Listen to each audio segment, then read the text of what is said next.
Emergency ہو گئی نا بارش کی تو پروگرام یہاں منتقل کرنا پڑا، ورنہ تو ماشاءاللہ جگہ ہی وسیع لوگوں کی ہے۔ تو اس لیے آپ تھوڑا سا توجہ دیں، میں نے آپ سے بات کرنی ہے اور انشاءاللہ بات کر کے جانا ہے۔ اللہ تعالیٰ آپ کو جزائے خیر عطا فرمائے۔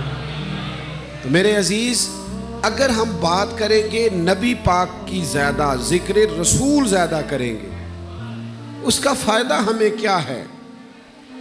ایک تو یہ ہے کہ جیسے جیسے مسلمان اپنے نبی پاک کا ذکر کرتا ہے، دل میں حضور کی محبت بڑھتی جاتی ہے، طبیعت میں، دل میں مٹھاس آتی ہے، پیار بڑھتا ہے، اور پھر رسول اللہ صلی اللہ علیہ وسلم کی باتیں روحانیت پیدا کرتی ہیں، انسان کو اللہ کا قرب ملتا ہے۔ پھر جب آپ حضور کی کوئی بات کرتے ہیں نا،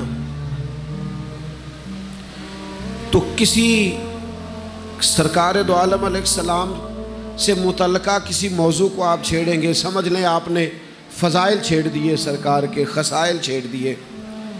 اب آپ کیا ذکر کر رہے ہیں؟ اب آپ ذکر کر رہے ہیں کہ حضور کا چہرہ بڑا خوبصورت تھا، مقدس آنکھیں بڑی حسین تھیں، نبی پاک علیہ الصلوۃ والسلام کے ابرو مبارک بڑے پیارے تھے۔ میں دعوے سے کہتا ہوں اگر حضور کے فضائل، خصائل، شمائل بیان کرو گے نا تو آپ کا دل پھولوں سے بھی زیادہ خوشبودار ہو جائے گا، اور پھر آپ کی زبان، اس میں مٹھاس آئے گی۔ میں بلبل خوش لہجہ گلزار نبی ہوں، میٹھی میری باتیں ہیں کیونکہ نمک خار نبی ہوں، اور میری بات بن گئی ہے تیری بات کرتے کرتے، آپ اطمینان محسوس کرتے۔ اور پھر آپ دیکھیے صحابہ نے کیا کیا، انہوں نے اس طرح نہیں کیا کہ ہم اچھی طرح فارغ ہو لیں، ساری مشکلات ختم ہو لیں، ساری مہمات سر ہو لیں، سارے کام پہلے ہو جائیں، اس کے بعد ہم محفل میلاد کریں گے۔ ایسا نہیں ہوا، ایسا نہیں ہوا کہ ہم ساری جنگوں سے پہلے فارغ ہو جائیں، ہم تمام مسائل سے پہلے نکل آئیں، اس کے بعد یہ کام ہوگا۔ سخت ترین حالات تھے جنگ بدر میں، مسلمانوں کی پوزیشن کافروں کے مقابلے میں ظاہری طور پر کمزور تھی، لیکن مسلمان تازہ دم رہے۔ کیوں بھلا؟ جنگ بھی کرتے تھے اور ذکر رسول بھی جاری تھا، یعنی انہوں نے اس جنگ میں یہ ہمیں روایت کر کے بتایا ہے، یہ بخاری میں موجود ہے، جنگ کے حالات بھی بتائے۔ اور حضرت انس بن مالک فرمانے لگے جنگ تو سویرے ہونی تھی، حضور نے تو ایک دن پہلے ہی بتا دیا تھا فلانا کافر یہاں مرے گا، فلاں یہاں مرے گا، فلاں یہاں مرے گا۔ علم غیب رسول کے منکر اس حقیقت کو بھول جاتے ہیں، غیب مانا کہ راز ہے لیکن راز اپنوں سے کب چھپاتے ہیں۔ سرکار نے بتا دیا تھا، یعنی حضور کے فضائل کا ذکر بدر میں بھی جاری رہا۔ آپ مجھے بتائیے نا، ایمرجنسی نافذ ہو، جنگ سر پہ کھڑی ہو اور لوگ عشق و محبت کی باتیں کر رہے ہو، مشکل کام ہے کہ نہیں؟ اللہ کرے آپ تھوڑا تھوڑا مسکرائیں۔ چلے میں نے دعا مانگی ہے، لگتا ہے قبول ہوگی جلدی انشاءاللہ۔ اور یار میں نے کہا ماحول میں گمہ ہے، دل بڑے کھلے ہیں اللہ کے فضل سے، اور آپ مسکراتے ہیں تو نورانیت پیدا ہوتی ہے ماحول میں۔ بھائی سنو، کبھی ایسا بھی ہوتا ہے جنگ کا ماحول لگا ہوا ہے، حالات پورے عروج پر ہیں اور سامنے فوجیں کھڑی ہیں اور یہاں عشق و مستی کی باتیں ہو رہی ہیں۔ آپ دیکھیے نا، نبی پاک صفیں سیدھی کرا رہے ہیں، ایک صحابی کا پیٹ ذرا آگے بڑھا ہوا تھا، نکلے ہوئے تھے تھوڑا سا صف سے، تو سیدھا کراتے وقت ذرا اس کے پیٹ کو چھڑی لگ گئی، اس نے کہا میں نے بدلہ لینا ہے۔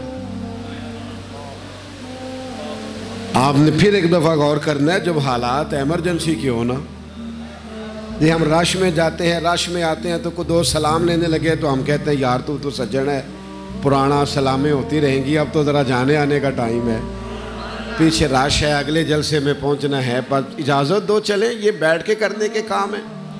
ایمرجنسی میں یہ کام، لیکن ان کو پتا تھا کہ طبیعتیں تازی تب رہتی ہیں جب مدینے والے سے جڑی رہے۔ سرکار سے کہا بدلہ لینا ہے. بدلہ کس نے لینا تھا؟ حضور نے فرمایا لوگوں کا یا رسول اللہ میرا پیٹ رنگا تھا، آپ کیا کریں، کپڑا ہٹائیں. سرکار نے کپڑا ہٹا دیا، دوڑ کے گئے اور حضور کے جسم مقدس سے لپٹ گئے.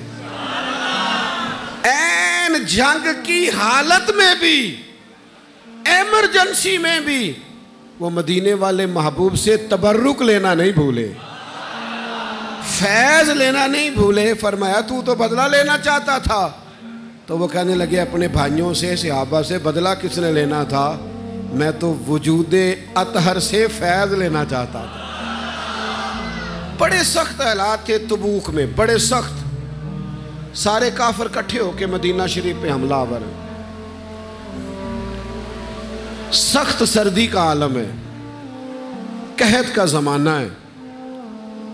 نبی کریم صلی اللہ تعالیٰ علیہ وسلم کے صحابہ بھوک سے نڈھال ہیں اور مدینے کے گرد خندق کھودی جا رہی تھی. میں نے تبوک کا خندق کی بات کر رہا ہوں.